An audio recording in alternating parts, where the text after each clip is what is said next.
Eddie, who was more impressive, would you say Wilder or Fury in last weekend's fight? Fury.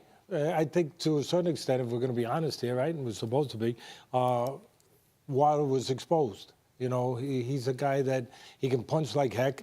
You know, I always say on ESPN that punches are born, they're not made. He was born to punch. He's got the power in the right hand. There's no two ways. He's long, he's big, and he's got a heart. But as far as technique, pretty bad.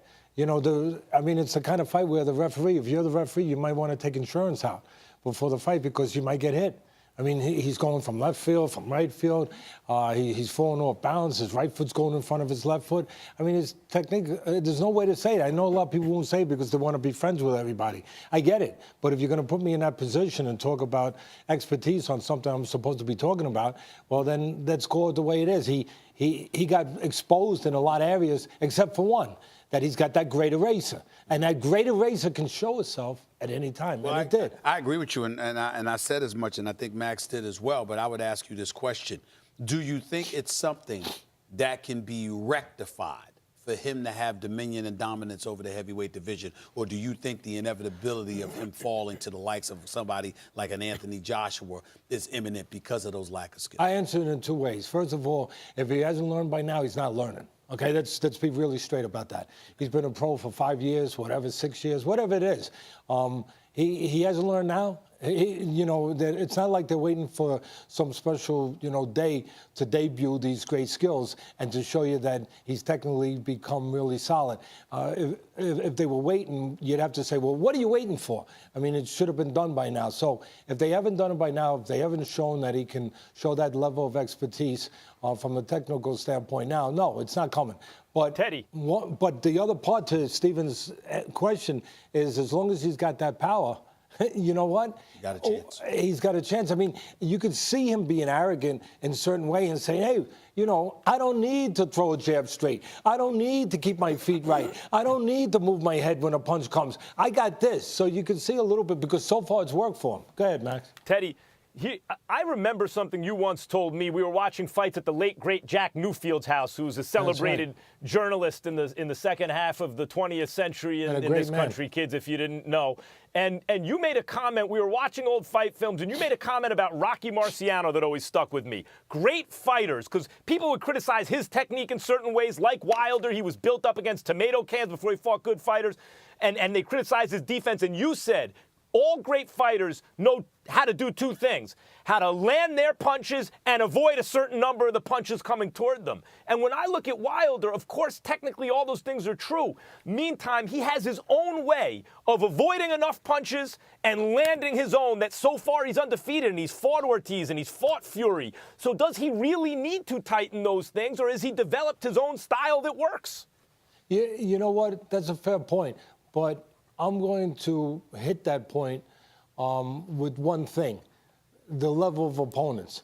His level, and you touched on it with Rocky, you know, that all the champions, all the heavyweight champions, all the division champions, they all have a resume of guys who are questionable on the way up. There's no doubt about it. And then you fight the better guys. And Marciano fought a lot of good guys. People would say they were old and this. Joe Walcott was great when he was old. Late in his career. Yeah, he was great late in his career. Ezra Charles, one of the great fighters of all time. So, yeah, you know, Marciano beat a lot of good fighters.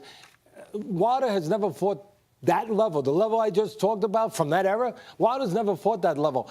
Part of his success has been that they picked the opponents pretty well. Ortiz was the best guy, and, you know, he got rid of him with the power, and he was losing that fight. So part of that, part of him hiding from the lack of technique or being able to overcome the lack of technique hasn't really been because of some special instincts that you talk about, awkward cleverness, and I get it. Marciano was real good where he'd start one hand, bang, and he'd throw the other hand. Little tricks, little genius things that he did to be the great fighter that he was and to pull the fight out of the fire when he had to. The one thing about Wilder, I haven't really seen those things. Again, I give his credit to the opponents or the lack of opponents that he's faced, and also to his heart. That he's never out of it. He knows he has the power, and he will step up the tempo when he has to. Teddy, I want to transition to a fight that's taking place on our network. tomorrow night with Lomachenko versus Pedraza. I think about Lomachenko, and I want to throw this at both you and Max. Lomachenko is almost depressing. This guy's phenomenal. The footwork, the hand speed, he's just on another level.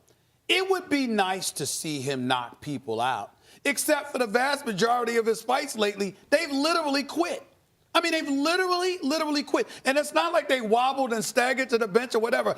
I've seen guys that obviously they looked like they were going to get knocked out. They looked like they were going to get beat up. But they literally walked over to their stool with all their faculties in order and basically said, I can't beat this guy.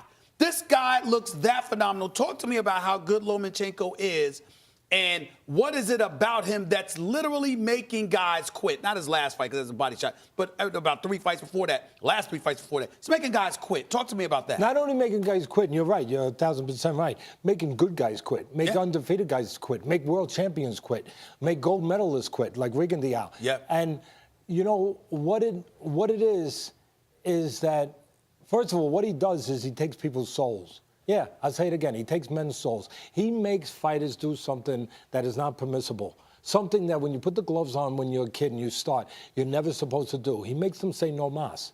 He makes them submit. As you said, he makes them quit. You're not supposed to do that as a fighter. You're supposed to go down on your shield. Now, I get a lot of people going to argue, hey, Teddy, you know, but he could get hurt. I get it. But I'm just talking about the pure definition of a fighter. When you get in that ring, yeah, you're supposed to be a warrior, go out on your shield. He makes people do what they say they would never do. And the way he does it, well, he takes their hope away.